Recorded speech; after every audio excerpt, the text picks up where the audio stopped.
کے متعلق کوئی بھی باتیں آتی ہیں ہم اسے فوراً فارورڈ کر دیتے ہیں, اس کی تحقیق بھی نہیں کرتے.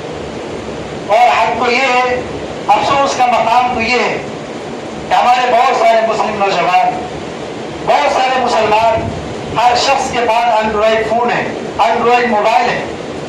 جب اس کے پاس کوئی دینی میسج آتا ہے, دینی پیغام آتا ہے, اس کی تحقیق بھی کسی عالم دین سے کرنی چاہیے, لیکن اس کی تحقیق بھی نہیں ہوتی ہے اور اس کو فارورڈ کر دیتا ہے. ایسی باتیں جو حضور پرنور محمد عربی صلی اللہ علیہ وسلم کی ذات کی طرف منسوب ہوتی ہے, جو سراسر من گھڑت ہوتی ہے, جس کے اندر کذب ہوتا ہے, فریب ہوتا ہے, دجل ہوتا ہے, ایسی باتوں کو ہم سر عام پھیلاتے ہیں. اور اللہ کے رسول صلی اللہ علیہ وسلم کے محبوب ترین شخصیت محسن انسان صلی اللہ علیہ وسلم کی ذات کی طرف منسوب کر کے ہم جھوٹ کو پھیلاتے ہیں.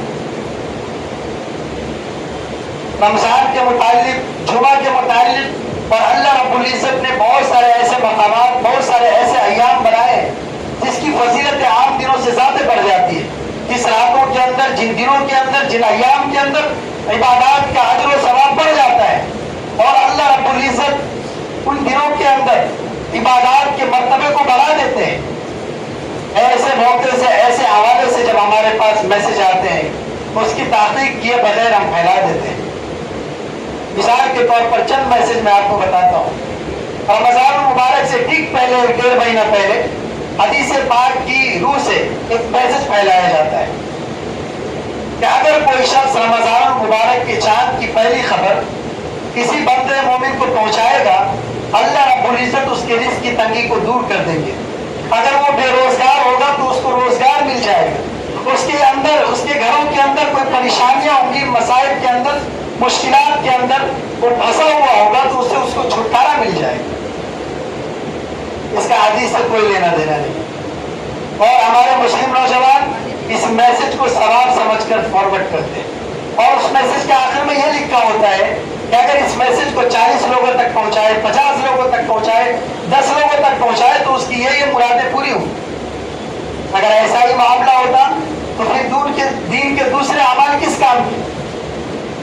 اسی طریقے سے شب برات کے تعلق سے, لیلۃ القدر کے تعلق سے, نبی ذی الحجہ کے تعلق سے, عاشورہ کے دن کے تعلق سے بہت سارے کیسے کیسے غلط افواہیں اور میسیجز آتے ہیں.